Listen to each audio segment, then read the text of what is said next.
It all began in the quiet wreckage of our lives. My husband and I had both been laid off, and suddenly the world felt unbearably heavy. The bills stacked like walls closing in, and there were nights when we sat across from each other at the kitchen table, eating nothing but slices of bread, because it was all we could afford after paying the mortgage. Still, I kept whispering to myself, just hold on, something has to change. And then, like a lifeline, a job appeared.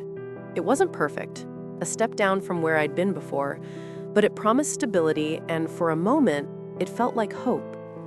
The manager who hired me seemed kind, the team warm, and I thought perhaps this was the light we needed.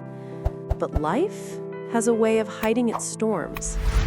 Because soon, I found myself under someone else. Her name was Jane. From the very beginning, she was a force of cruelty. She took control of me as if I were hers to command. She called me at 11 at night, ordered me to cancel lunches, to erase vacation days I had long planned. And when she wasn't pulling the strings of my schedule, she twisted the knife deeper with words.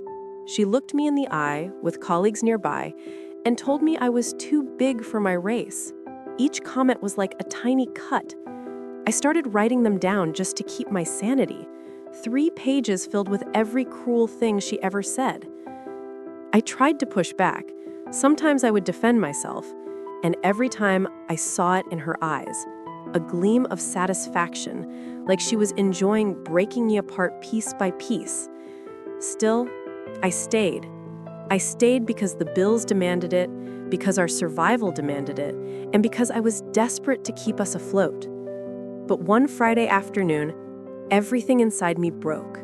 She screamed at me over something so small, so insignificant, a forgotten name on a meeting invite. My chest tightened, my hands shook, and before I even realized it, tears blurred my vision. I felt myself unraveling, my mind collapsing under the weight of her voice. That was the day I finally walked into my official manager's office, Gary, and let it all spill out. And Gary wasn't surprised. He knew. Half her team had already fled from her cruelty.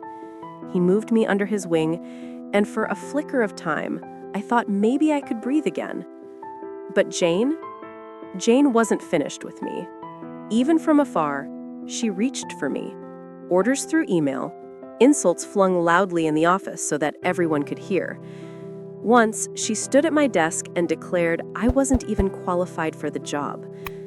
Those words haunted me, echoing in the silent hours of the night when I lay awake wondering if maybe she was right.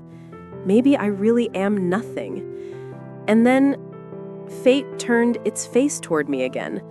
Scrolling one day, I saw a familiar name. An old colleague, a man I respected deeply, had just joined the very company I had fled.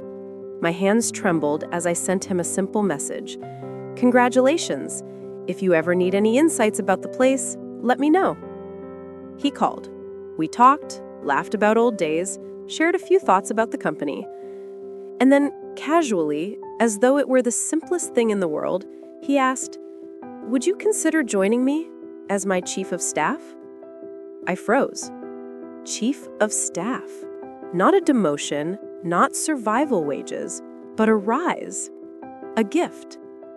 A redemption. I said yes, of course I said yes. Weeks later, I joined a company-wide meeting.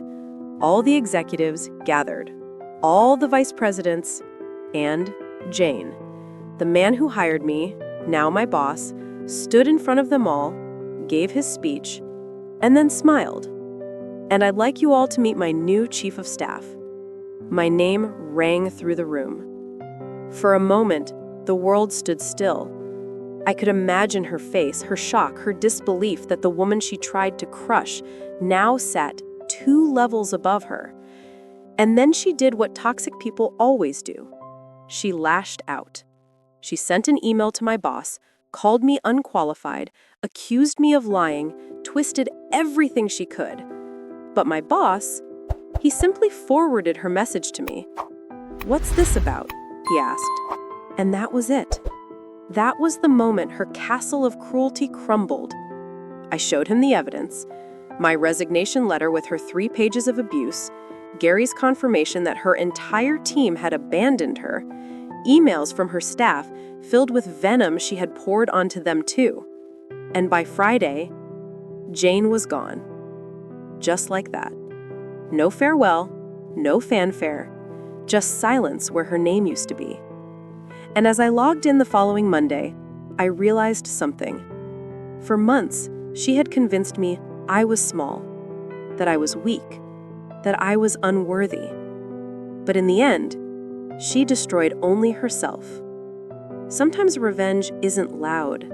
Sometimes it isn't fire or fury.